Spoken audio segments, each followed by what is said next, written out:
हमारे सारे चाहने वाले और मार्केट की साइकोलॉजी को फॉलो करने वाले और धीरे धीरे शेयर मार्केट की गतिविधियों पर अपनी नजर गड़ा करके उसके सीखने की चाहत रखने वाले निवेशक को हमारा नमस्कार। हमारा वीडियो लाइक भी करे, सब्सक्राइब भी करे। वीडियो हमारा पूरा देखे, स्किप कर करके न देखे, क्योंकि हम कब क्या बोल रहे हैं वो आपके काम की चीज है। क्योंकि हमारा शेयर मार्केट में बड़ा लंबे समय का अनुभव है जो हम आपके साथ शेयर कर रहे हैं। मान नहीं लीजिए, ये कंफर्म कीजिए कि एक ऐसा पुल है जिसके नीचे खाई है और उस पुल के उस पार आपको जाना है। आप पुल पर जा रहे हैं, कुछ दूर जाने के बाद आपको एक शेर दिखाई देता है। फिर आप क्या करेंगे, उस पुल से लौटना शुरू करेंगे। जब लौटना शुरू करेंगे तो पीछे भी एक शेर दिखाई देता है। अब आप क्या करेंगे ये मुझे कमेंट बॉक्स में बताएं। शेयर मार्केट की ये फिलॉसफी है। दो शेर कौन से हैं? प्रमोटर और छोटे निवेशक। और ये कैसे शेयर बनते हैं, आपको कैसे घेरते हैं, देखिए। किसी शेयर का दाम 60 रुपए का है, तब कोई मीडिया ब्रोकर हाउस उस कंपनी की कोई चर्चा नहीं करती, साइलेंट रहती है कंपनी। और कुछ ही दिनों में, साल 2 साल में वो कंपनी 100 करोड़ से 1500 करोड़ की सफर तय कर लेती है। यानी 60 रुपया का शेयर 900 रुपया का भाव हो जाता है। अब जब 1500 करोड़ की कंपनी हो जाती है, 100 करोड़ वाली, तब मीडिया हाउस, ब्रोकर हाउस, न जाने बड़े बड़े खड़ियाल ये मैसेज देते हैं कि कंपनी में प्रमोटर की हिस्सेदारी 75% है। कंपनी मुनाफा कमा रही है और कंपनी प्रॉफिट भी बना रही है और कंपनी डिविडेंड भी दे रही है। डिविडेंड कितना दे रही है? 10 रुपये के फेस वैल्यू पर 10% का डिविडेंड, यानी 1 रुपया का डिविडेंड। रेट क्या? 900 का। 900 रुपया पर 1 रुपया का डिविडेंड, क्या सही है? नंबर 1।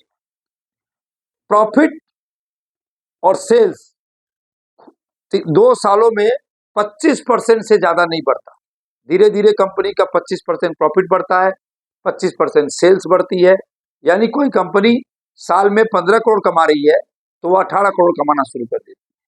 साल में 150 करोड़ का माल बेच रही है, वो 250 करोड़ का बेचना शुरू कर देती है, 200 करोड़ का बेचना शुरू कर देती है। लेकिन प्राइस जो है 60 रुपये से 900 रुपया चला जाता है और आम निवेशक जो हम लोग हैं उस शेयर को खरीदने के लिए टूट पड़ते हैं। हर चीज का एक मूल्यांकन होता है, मूल्य निकालने का तरीका होता है। ये जरूरी नहीं है कि शेयर का प्रमोटर की होल्डिंग 75% हो, इंस्टीट्यूशन उसके अंदर निवेशित हो और उस कंपनी प्रॉफिट कमाती हो तो वो कोई भी भाव में खरीद ली जाए। ये बिल्कुल सही नहीं है, क्योंकि जो लोग निवेशक 60 रुपये में खरीद करके आपको 900 में किससे बेचेंगे? वो 900 रुपये में कौन लेगा वो शेयर? ये बात आपको कौन बताएगा? 900 रुपया में 60 रुपये का शेयर हम और आप छोटे निवेशक लेंगे और प्रमोटर भी अपनी 5% की होल्डिंग बेच देंगे, निवेशक भी अपनी 2% की होल्डिंग बेच लेंगे। 5% होल्डिंग बेचने से कंपनी की पूरी लागत पूंजी उसकी निकल जाती है। 100 करोड़ की कंपनी जब 1500 करोड़ की होती है तो प्रमोटर अपना 5% हिस्सेदारी बेचती है तो कंपनी के पास में पैसे आ जाते हैं लगभग 60-70 करोड़ रुपया। कंपनी ही थी 100 करोड़ की और उसने 5% बेचकर 60-70 करोड़ रुपए खड़े कर लिए। निवेशक भी लगाया 2 करोड़, खड़ा कर लिया 30 करोड़। पैसे किसके गए? किसके गए? और कंपनी में बदला क्या?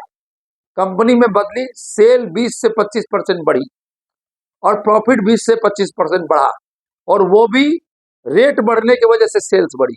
सेल्स बढ़ने के पीछे ये मत समझिए कि क्वांटिटी ज्यादा बढ़ गई, प्रोडक्शन ज्यादा हो गया, ऐसा कुछ नहीं है। साल भर में कीमतें 25% बढ़ती है, इसलिए सामने वालों को सेल्स 25% बढ़ती हुई दिखती है, उसके सामने मार्जिन्स बढ़ जाते हैं। इन बातों का आप ध्यान रखें। कोई भी जो बहुत प्रॉफिट कमा रही है, उसका निवेश अच्छा है, उसकी प्रमोटर होल्डिंग अच्छी उससे वो कंपनी का शेयर अच्छा नहीं होता है। हर शेयर का एक मूल्यांकन का भाव होता है, उस मूल्यांकन में वो भाव में शेयर आपको मिलता है तभी खरीदे।